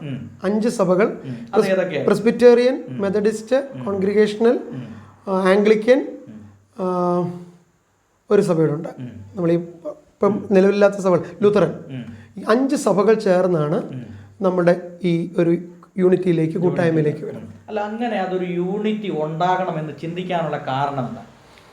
അതിൻ്റെ കാരണത്തിലേക്ക് പോകുവാണെങ്കിൽ നമ്മൾ 20-ാം നൂറ്റാണ്ടിൻ്റെ ആദ്യ പകുതിയിലേക്ക് പോകണം. 20-ാം നൂറ്റാണ്ട് ആരംഭിച്ച 1900, 1905, 1910 ഈ കാലഘട്ടത്തിൽ ശക്തമായ പ്രാർത്ഥന, സഭകൾ ഒന്നായി തീരണമെന്ന് വിചാരിച്ചുകൊണ്ട് ആംഗ്ലിക്കൻ ബിഷപ്പുമാരുടെയും ഇന്ത്യൻ ബിഷപ്പുമാരുടെയും, അതിൽ തന്നെ നമ്മളൊരു പേര് പറയണം, വേദ നായകം സാമുവൽ അസറിയ, തമിഴ്നാട്ടുകാരനാണ്. പക്ഷെ അദ്ദേഹത്തിൻ്റെ കോൺട്രിബ്യൂഷൻ മുഴുവൻ ആന്ധ്രയിലാണ്. ആന്ധ്ര ഡയസിൻ്റെ ബിഷപ്പായിരുന്നു, ഡൊർണാക്കൽ. അപ്പോൾ അദ്ദേഹമാണ് ഇതിൻ്റെ ഏറ്റവും വലിയ അനുയായി. കൂടെ ധാരാളം തിയോളജിയന്മാർ.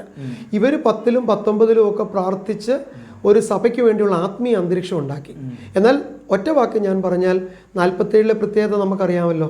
ബ്രിട്ടീഷുകാർ ഇന്ത്യ വിട്ട് പോകുന്ന ഈ കാലഘട്ടം, ആ കാലഘട്ടത്തിൽ ഒരു അനുകൂല സാഹചര്യം ഉണ്ടായത് പെട്ടെന്ന് ഈ ലീഡർഷിപ്പ് അങ്ങോട്ട് മാറുമ്പം പ്രാർത്ഥിച്ചൊരുങ്ങിയിരുന്ന ജനത്തിന് ഇത് നടപ്പാക്കാൻ ഒരു സൗകര്യം ഉണ്ടായി. അതാണ് യഥാർത്ഥത്തിൽ 47 CSI സഭ ഇങ്ങനെ ലോകത്തിന് അത്ഭുതമായി. 2 കാര്യങ്ങളായിരുന്നു. ഒന്ന്, ലോകം ഇതിനെ വിളിച്ചു പറഞ്ഞത് ലോക സഭകളുടെ ഇടയിലെ അത്ഭുതം. 2, ഇത് വളരെ കുറച്ചു കാലമേ നിലനിൽക്കത്തുള്ളൂ. കാരണം വളരെ വ്യത്യസ്ത പശ്ചാത്തലത്തിൽ നിന്ന് 5 കൂട്ടർ ഒരാവേശത്തിൽ ഒന്നിച്ചു വന്നു. പക്ഷെ ഇത് നിൽക്കില്ല എന്ന് പറയും. പക്ഷെ ഇപ്പോൾ 70 വർഷം പിന്നിട്ട് മുന്നോട്ട് പോവുകയാണ്. അപ്പോൾ അത് നമ്മുടെ ഈ സൗത്ത് ഇന്ത്യയിലേക്ക് വരുമ്പോൾ CSI എന്ന് പറയും. അതെ. നോർത്ത് ഇന്ത്യയിലേക്ക് വരുമ്പോൾ ഈ ഇപ്പോൾ നോർത്ത് ഇന്ത്യയിൽ CNI. അതെ. അപ്പോൾ സൗത്ത് ഇന്ത്യയിൽ CSI. അതെ. അപ്പോൾ ഇത് മുഴുവൻ ഈ 2 സഭകളോട് എടുത്തു നോക്കിയാൽ എത്ര ബിഷപ്പ്മാരുണ്ട്, എത്ര അച്ഛന്മാരുണ്ട്, എത്ര ഉപദേശിമാരുണ്ട്, എത്ര ചർച്ചുകളുണ്ട്, ഏകദേശം ഒരു കണക്ക്. 2 കൂടെ പറയുമ്പോൾ എനിക്ക് ബുദ്ധിമുട്ടുണ്ട്. കാരണം നമ്മളെപ്പോഴും CSI ഒരു ചർച്ചായിട്ട് നിൽക്കുമ്പോൾ CNI സഹോദരി സഭയാണ്. എങ്കിലും ഒരു 40-ൽ പരം ബിഷപ്സ് ഇപ്പോൾ ആക്റ്റീവായിട്ട് ഈ 2 സഭകളിലും കൂടെ ഉണ്ട്. ജനങ്ങളുടെ എണ്ണം പറയുമ്പോൾ 2 കൂടെ എടുക്കുമ്പോൾ, അതായത് CSI മാത്രം എടുക്കുമ്പോൾ 40 ലക്ഷം എന്നാണ് പറയുന്നത്. അത്രയും അംഗസംഖ്യ ഇല്ല CNIയിൽ. ഒരു 20 ലക്ഷം കൂട്ടിയാൽ പോലും ഒരു 60 ലക്ഷം ആളുകൾ ഉണ്ടെന്ന് കൂട്ടാം. നമുക്കൊരു 3000 അച്ഛന്മാർ എന്ന് കൂട്ടുമ്പോൾ CNIയുടെ കൂട്ടുമ്പോൾ ഒരു 4000 പ്രിസ്ബിറ്റേഴ്സ് ഉണ്ടാവും. അതിൻ്റെ ഒരു 3 മടങ്ങായിരിക്കും എപ്പോഴും ഉപദേശിമാർ, ഒരു 12,000 ഉപദേശിമാർ. പിന്നെ മെഡിക്കൽ കോളേജുകളും പ്രൊഫഷണൽ സ്ഥാപനങ്ങളും ഒക്കെ എല്ലാ സ്ഥലങ്ങളിലും ഉണ്ട്. സെൻറ്റ് സ്റ്റീഫൻസ് കോളേജ് അറിയാത്തവരായിട്ട് ആരുമില്ല. അത് അതെ, ഡൽഹി കോളേജ് CNIയുടെ പശ്ചാത്തലത്തിലുള്ളതാണ്. അങ്ങനെ എല്ലാം. ഇപ്പം വെല്ലൂര് മെഡിക്കൽ കോളേജ് പോലും അതിൻ്റെ പശ്ചാത്തലം എന്ന് പറയുമ്പോൾ അത് നമ്മളിവിടെ പോയി നിൽക്കും. പക്ഷേ ഇപ്പോഴതിൻ്റെ എല്ലാം ക്രമീകരണം മറ്റു രീതിയിലാണ്. അത് നല്ലതുമാണ് കാലത്തിനനുസരിച്ച്. അപ്പോൾ എന്താണ് ഈ CSI സഭയുടെ ഉപദേശങ്ങൾ എന്തൊക്കെയാണ്? CSI സഭകളുടെ ഉപദേശങ്ങൾ എന്തൊക്കെയാണ്? ഒന്നാമത്തെ ഉപദേശം, സഭകളെല്ലാം ഒന്നായി തീരണം. അതിനുള്ള പ്രയത്നമാണ് CSIയുടെ ഒന്നാമത്തെ ലക്ഷ്യം. ബോർഡർലെസ് ചർച്ച് എന്ന് പറയും. അപ്പോൾ നമുക്ക് ചർച്ചിന് അതിർത്തിയില്ലാതെ. പിന്നെ CSI സഭയുടെ നല്ലത് തീയതെന്ന് നമ്മൾ വേർതിരിക്കുന്ന ഓരോ ഇഷ്യൂവിൻ്റെ ബേസിലാണ്. സാമൂഹികമായ ചില മാറ്റങ്ങളൊക്കെ ഉണ്ടാകുമ്പോൾ അതിനെ ഒക്കെ സ്വീകരിക്കാൻ ഒരു മാതൃക ആദ്യം കാട്ടിക്കൊടുക്കുന്നത്. അതിനകത്ത് പിഴവുകൾ സംഭവിച്ചിട്ടും ഉണ്ടാവാം. അല്ല, ഞാൻ ചോദിച്ചാൽ, അതായത് ഇപ്പോൾ ഒരാൾക്ക് CSI സഭയിലേക്ക് ഒരു അംഗമാണ്. അപ്പം നമ്മൾ അവനോട് CSI സഭയുടെ ഉപദേശങ്ങൾ പഠിപ്പിക്കുകയാണ്. ബൈബിൾ പരമായിട്ട് ഇങ്ങനെ രക്ഷ വേണം, സ്നാനം വേണം, അത് വേണം. അപ്പോൾ അങ്ങനെ എന്തൊക്കെ ഉപദേശങ്ങളാണ് ശരിക്കും CSI സഭ ഫോളോ ചെയ്യുന്നത്? അതാണ് ചോദിച്ചത്. CSI സഭയുടെ നമുക്ക് സ്നാനം തന്നെ എടുക്കാം. സ്നാനത്തിൽ വരുമ്പോൾ ശിശുസ്നാനം സഭ വിലക്കുന്നില്ല. ശിശുസ്നാനം വചനപരമാണെന്നും അത് പാരമ്പര്യ സഭയുടെ ഒരു തുടർച്ചയാണെന്നും വിശ്വസിക്കുന്നുണ്ട്. അത് തളിച്ചോ മുക്കിയോ പുരട്ടിയോ അത് ബപ്തിസ്മ എന്ന് പറയുന്നത് നടത്താം. ബപ്തിസ്മ കഴിഞ്ഞ ആള് മാതാപിതാക്കൾ, ഗോഡ് പേരൻസ് ആണ് തീരുമാനമെടുക്കുന്നത്. അത് സ്ഥിരീകരിക്കേണ്ടതായിട്ടുണ്ട്. അതായത് വ്യക്തി. അതുകൊണ്ട് ഈ വ്യക്തിക്ക് ഒരു 12-13 വയസ്സാകുമ്പം 1 വർഷം ഈ വേദപാഠങ്ങളെല്ലാം പഠിപ്പിച്ച് അദ്ദേഹത്തെ ക്രിസ്തു രക്ഷിതാവായിട്ട് സ്വീകരിക്കാൻ മനസ്സ് സജ്ജമാക്കി കഴിയുമ്പോൾ സഭയുടെ അന്നത്തെ എപ്പിസ്കോപ്പ അതത് സഭകൾ വിസിറ്റ് ചെയ്ത് ഈ കുഞ്ഞുങ്ങളെ ഒരുമിച്ച് അവരെ എക്സാമിൻ ചെയ്ത് പരിശുദ്ധാത്മാവിന് വേണ്ടി പ്രാർത്ഥിച്ച് കൈവപ്പ് കൊടുത്ത് അത് കഴിഞ്ഞ് മാത്രമേ തിരുവത്താഴ ശുശ്രൂഷ. ഇപ്പോൾ യാക്കോബ സഭയിൽ അറിയാമല്ലോ, ചെറുപ്രായത്തിൽ തന്നെ തിരുവത്താഴത്തിനുള്ള അർഹത ലഭിക്കും. എന്നാൽ നമ്മുടെ സഭയിൽ ഈ കോൺഷ്യസ് ആയിട്ടാണ് നമ്മളിത് കഴിക്കേണ്ടത്. അതുകൊണ്ട് ആ കോൺഷ്യസ് എന്ന് പറയുന്നത് നമ്മുടെ തിരിച്ചറിവുമായിട്ട് ബന്ധപ്പെട്ട. അതുകൊണ്ട് കുഞ്ഞുങ്ങൾക്ക് തിരിച്ചറിവായി കഴിഞ്ഞാണ് വിശുദ്ധ സംസർഗം കൊടുക്കുന്നത്. ഇങ്ങനെ വിശുദ്ധ സംസർഗം സ്വീകരിച്ചു കഴിഞ്ഞാൽ സഭയ്ക്ക് മറ്റു വേലിക്കെട്ടുകളില്ല. സഭയെക്കുറിച്ച് അറിയുക. എല്ലാ തരത്തിലുമുള്ള ജാതീയ മതവിഭാഗത്തിൽപ്പെട്ടവർ ഒത്തുചേർന്ന ഒരു സഭയാണ്.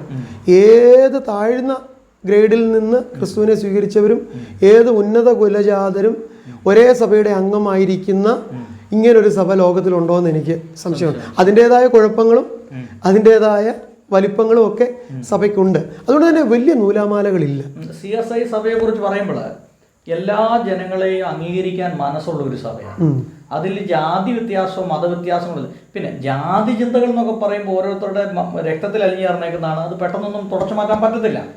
എങ്കിൽ പോലും എല്ലാ സഭകളിലും ഇപ്പം ഒരു വൈദികനാണെങ്കിലും ഏത് ജാതിയിൽപ്പെട്ടവനാണെങ്കിലും കുഴപ്പമൊന്നുമില്ല, ഇല്ല. ബിഷപ്പ് ആകുന്നതിന് കുഴപ്പമില്ല. എന്നാൽ ചില സഭകളിൽ ചില ജാതി വിഭാഗങ്ങൾക്ക് മാത്രമേ ആ ഒരു മേഖലയിലേക്ക് വരാൻ കഴിയുള്ളൂ.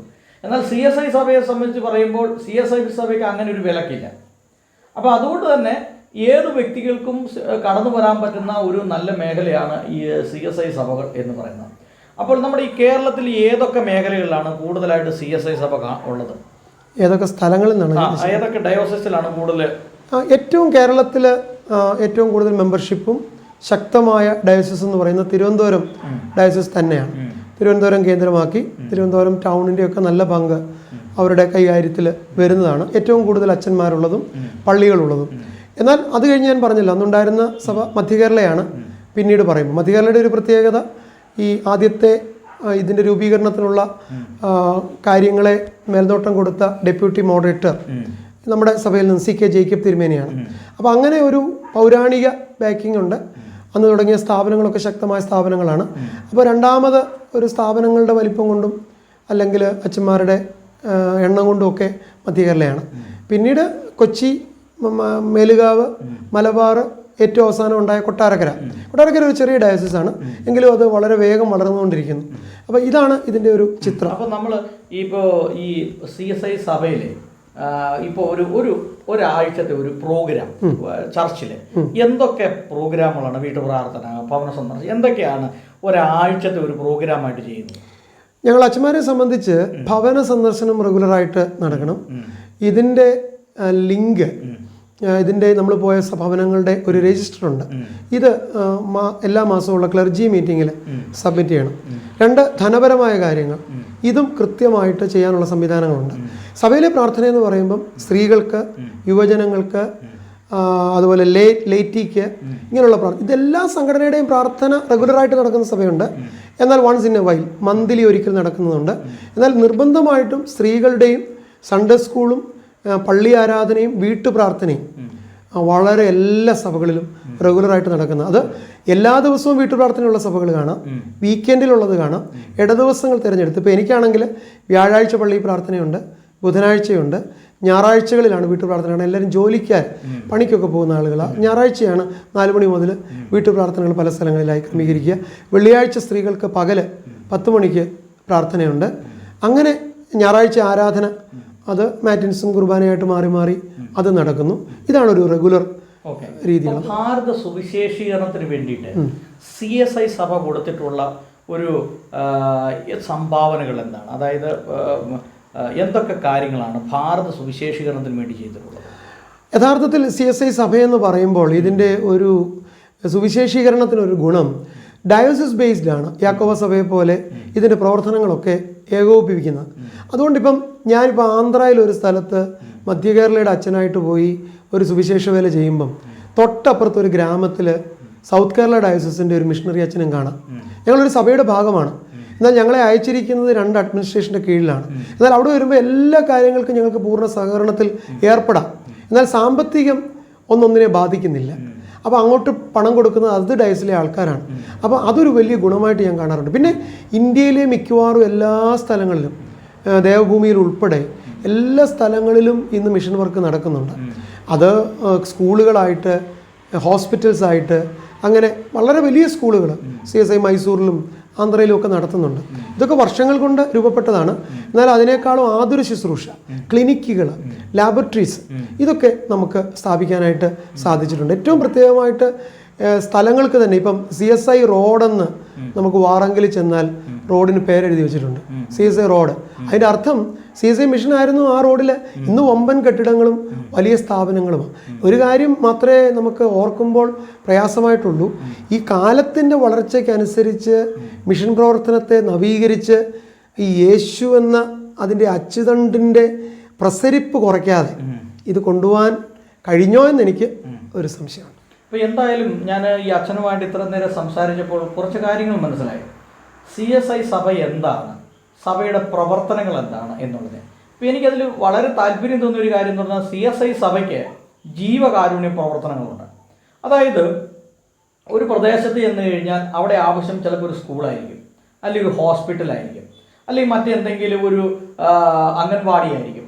അപ്പോൾ ഇതുപോലെയുള്ള പ്രവർത്തനങ്ങളിൽ ഇന്ത്യയിലുള്ള മിക്ക സ്റ്റേറ്റുകളിൽ തന്നെ CSI സഭയ്ക്ക് അവരുടേതായിട്ടുള്ള ഒരു പ്രസ്ഥാനം അവിടെ ഉണ്ട്. ഒന്നേ സ്കൂള് അല്ലെങ്കിൽ ആശുപത്രി ഒക്കെ അവിടെ ഉണ്ട്. അപ്പോൾ ഇന്ത്യയിൽ തന്നെ ഏറ്റവും പ്രശസ്തമായ സെൻറ്റ് സ്റ്റീഫൻ കോളേജ് പോലും ഡൽഹിയിലെ അത് CNIയുടെ അണ്ടറിലാണ്. അതുമാത്രമല്ല മറ്റു പല ഹോസ്പിറ്റലുകളൊക്കെ ആരംഭിക്കാനുള്ള കാരണവും CSIയുടെ പ്രവർത്തനങ്ങൾ കൊണ്ടാണ്. അപ്പോൾ എൻ്റെ ഒരു വിശ്വാസം അനുസരിച്ച് ഞാൻ പറഞ്ഞാൽ ഭാരത സുവിശേഷീകരണത്തിന് ഒരു സിംഹഭാഗം വഹിക്കുന്ന, അല്ലെങ്കിൽ ഭാരത സുവിശേഷത്തിൽ ഒരു വലിയ സിംഹഭാഗത്തിൽ ഏർപ്പെട്ടിരിക്കുന്ന ഒരു പ്രസ്ഥാനമാണ് CSI സഭ. അങ്ങനെ പറയുമ്പോൾ തന്നെ ഞാൻ സത്യസന്ധമായിട്ട് പറയും, കത്തോലിക്ക സഭ ചെയ്യുന്ന ജീവകാരുണ്യ പ്രവർത്തനത്തിൻ്റെ ഒരു ഭാഗത്ത് പോലും എത്താൻ നമുക്ക് കഴിയുന്നില്ല. കാരണം അവരതിനായി വിളിക്കപ്പെട്ട മുറിവേറ്റ ക്രിസ്തുവിനെ കുരിശിൽ എപ്പോഴും പ്രദർശിപ്പിക്കുന്ന ഒരു സഭയാണ്. അപ്പം മുറിവുകളെ ശുശ്രൂഷിപ്പാൻ അവരെ മറികടക്കാൻ, ഞാനത് ആലങ്കാരികമായിട്ട് പറയാറുണ്ട്, നമ്മുടെ കുരിശുകളൊക്കെ ക്രിസ്തു ഉയർത്തെഴുന്നേറ്റ കുരിശുകളാണ്. ക്രിസ്തുവിൻ്റെ രണ്ടാം വരവിനെ കുറിച്ചുള്ള ആകാംക്ഷ ആയതുകൊണ്ടാണ് നമ്മുടെ ആരാധനയും പാട്ടുകളും ഒക്കെ ഇത്ര സ്വർഗീയ തുല്യമാകുന്നത്. എന്നാൽ മുറിവുകളെ ശുശ്രൂഷിക്കുന്നതിൻ്റെ ഒരു വിളി തന്നെ കത്തോലിക്ക സഭയ്ക്കുണ്ട്. എന്നാൽ എനിക്ക് പറയാൻ കഴിയുന്നത് പ്രൊട്ടസ്റ്റന്റ് സഭയുടെ പശ്ചാത്തലത്തിൽ വളരെ ഗണ്യമായ സേവനങ്ങൾ, അത് അതിൻ്റെ ചൂടും ചൂരും കുറഞ്ഞു പോകുന്നതിൽ വിഷമിച്ചുകൊണ്ട് തന്നെ പറയുന്നു, അതിനൊരു ചരിത്ര പശ്ചാത്തലം അഭിമാനകരമായിട്ട് തന്നെ CSI സഭയ്ക്കുണ്ട്. അപ്പോൾ ഞാനിതൊക്കെ ചെയ്യുന്നതിൻ്റെ പ്രധാനപ്പെട്ട ഒരു ഉദ്ദേശം എന്ന് പറഞ്ഞാൽ നമ്മുടെ ഭാരതത്തിലുള്ള ഓരോ സഭകളെക്കുറിച്ച് നമുക്കൊരു കാഴ്ചപ്പാടുണ്ടായിരിക്കണം. അപ്പോൾ നമ്മൾ ഒറ്റയടിക്ക് ഒരു സഭയെ വിമർശിച്ചതുകൊണ്ട് കാര്യമില്ല. എന്താണ് ഒരു സഭ, എന്തിനു വേണ്ടി ആ സഭ നിലനിൽക്കുന്നു, ഭാരത സുവിശേഷീകരണത്തിൽ അവർ കൊടുത്തിട്ടുള്ള സംഭാവനകൾ എന്താണ്, അല്ലെങ്കിൽ ഭാരത സുവിശേഷീകരണത്തിന് വേണ്ടി അവരെന്താണ് ചെയ്തുകൊണ്ടിരിക്കുന്നത്. അപ്പോൾ എനിക്ക് വളരെ താല്പര്യം തോന്നിയ ഒരു കാര്യം, ഇതുപോലെയുള്ള റെഡ് സ്ട്രീറ്റുകളിലൊക്കെ ഈ സഭയുടെ പ്രവർത്തനങ്ങൾ, അവരവിടെയുള്ള ആളുകളെയൊക്കെ പുനരധിവസിപ്പിക്കുന്നു, അവിടെയുള്ള കുട്ടികൾക്ക് വിദ്യാഭ്യാസം കൊടുക്കുന്നു, അവരെയൊക്കെ സമൂഹത്തിൻ്റെ മുഖ്യധാരയിലേക്ക് കൊണ്ടുവരുന്നു, വിദ്യാഭ്യാസ സഹായം ആവശ്യമുള്ളവർക്ക് അത് ചെയ്യുന്നു, അതുപോലെ വീടില്ലാത്തവർക്ക് ഭവനമില്ലാത്തവർക്ക് ഭവനം വെച്ചു കൊടുക്കുന്നു. ഇങ്ങനെ എല്ലാ മേഖലകളിലും ഈ CSI സഭയ്ക്ക് ശക്തമായ ഒരു ആഴത്തിലുള്ള വേരുകളുണ്ട്. അപ്പോൾ അതുകൊണ്ട് തന്നെ ഈ പ്രസ്ഥാനമൊക്കെ നമ്മുടെ ഭാരതത്തിൽ വളരെ ശക്തമായ രീതിയിലുള്ള സുവിശേഷ പ്രവർത്തനത്തിന് ചെയ്തുകൊണ്ടിരിക്കുന്ന പ്രസ്ഥാനമായിട്ടാണ് എനിക്ക് മനസ്സിലാക്കാൻ കഴിയുന്നത്. എന്തായാലും ഇത്രയും സമയം അച്ഛനോട് എനിക്ക് സംസാരിക്കാൻ കഴിഞ്ഞതിലുള്ള നന്ദി അറിയിക്കുന്നു. ഒരുപാട് കാര്യങ്ങൾ പറയാനുണ്ടെങ്കിൽ ഇനി വരുന്ന ദിവസങ്ങളിൽ വീണ്ടും അച്ഛനെ കാണുകയും ഒക്കെ ചെയ്യാം. ഇനി എന്തെങ്കിലും കാര്യങ്ങൾ അച്ഛൻ പറയണമെന്ന് ആഗ്രഹിച്ച കാര്യം പറയാൻ പറ്റിയില്ല എന്നുള്ളൊരു ചിന്താഗതി ഉണ്ടോ? തീർച്ചയായിട്ടും ഒരു കൺക്ലൂഷനിലേക്ക് വരുമ്പോൾ ഒരു കാര്യം പറഞ്ഞ് നിർത്തണമെന്ന് എനിക്കുണ്ടായിരുന്നു. ഇന്ത്യയുടെ ഇന്നത്തെ സാമൂഹിക പശ്ചാത്തലം നമുക്കറിയാം. ശരിയോ തെറ്റോ വളരെ കാര്യങ്ങൾ നമ്മൾ ആശങ്കയോടെ ഇരിക്കുന്ന ഒരു സമയമാണ്. ഇലക്ഷനൊക്കെ കഴിഞ്ഞപ്പോൾ വീണ്ടും ഒരു ജനാധിപത്യത്തിൻ്റെ ഒരു രീതിയിൽ ഇന്ത്യ മുന്നോട്ട് എല്ലാവരെയും അംഗീകരിച്ചുകൊണ്ട് തന്നെ അത് ജയിക്കേണ്ടവർ ജയിച്ചു, പരാജയപ്പെടേണ്ടവർ അങ്ങ് പരാജയപ്പെട്ടു പോയില്ല, അവരങ്ങനെ നിൽക്കുന്നു എന്നൊക്കെ പറയുമ്പോൾ നമുക്ക് കുറച്ചുകൂടെ ചിന്തിച്ച് പ്രവർത്തിക്കാനുള്ളൊരു സമയം ലഭിക്കും. അവിടെ എനിക്ക് പറയാനുള്ളത്, ഇനിയും ഇപ്പം നമുക്ക് എല്ലാ സ്ഥലങ്ങളിലും എന്തെങ്കിലുമൊക്കെ സെൻറ്റേഴ്സ് ഉണ്ട്. ഇനി അവിടെ എപ്പിസ്കോപ്പൽ സഭയുടെ സെൻറ്റർ, പെന്തക്കോസ്തുകാരുടെ സെൻറ്റർ, കത്തോലിക്കരുടെ സെൻറ്റർ എന്നൊന്നുമുള്ള അതിർവരമ്പുകളില്ലാതെ നല്ല സുവിശേഷത്തിന് നല്ല പ്രയത്നം ചെയ്യുന്നിടത്ത് ഈ ഡിനോമിനേഷണൽ സ്പിരിറ്റ് നോക്കാതെ സപ്പോർട്ട് ചെയ്യാനായിട്ട് ഇനി നമ്മൾ ഇറങ്ങി വരും. ഇപ്പോൾ CSIക്കാർക്ക് സപ്പോർട്ട് ചെയ്യുന്നതല്ല, നമ്മൾ CSI സഭയുടെ പ്രവർത്തനം ഉണ്ടായിരുന്നിടത്ത് ഇന്ന് നല്ല ഒരു പെന്തക്കോസ് പാസ്റ്റർ ഉണ്ട്. അദ്ദേഹത്തെ പരിശോധിച്ചറിയുമ്പം അദ്ദേഹം ജെന്യൂനാണ്. എന്തുകൊണ്ട് അദ്ദേഹത്തെ സപ്പോർട്ട് ചെയ്യുന്ന ഒരു വിപ്ലവത്തിലേക്ക് നമുക്ക് വന്നുകൂടാന്നുള്ള ഒന്നാമത്തെ ചോദ്യം. രണ്ട്, പ്രാദേശികമായിട്ട് ഇപ്പോൾ എൻ്റെ ഒരു അനുഭവം പറയാം. ഞാൻ ഇതിനു മുമ്പ് ഇരുന്ന സഭ വളരെ ഫൈനാൻഷ്യലി സൗണ്ടാണ്. പക്ഷേ ആ സഭയുടെ അവരുടെ റിസോഴ്സസ് എങ്ങനെ ടാപ്പ് ചെയ്യുന്നത്, പള്ളി കൊണ്ട് ഭണ്ഡാരത്തിലിടാൻ പറഞ്ഞാൽ ഇന്നത്തെ കാലത്തെ തലമുറ ആരും ചെയ്യത്തില്ല. പക്ഷെ അവിടെ ഒരു വീട് വെക്കാൻ, തകരപ്പാട്ട് കൊണ്ട് മറിച്ച ഒരു അക്രൈസ്തവ കുടുംബത്തിന് ഒരു വീട് വെക്കാൻ ഞാൻ ഇറങ്ങി. ഒരു കൊല്ലം എടുത്ത് അതിൻ്റെ സപ്പോർട്ട് കിട്ടാൻ.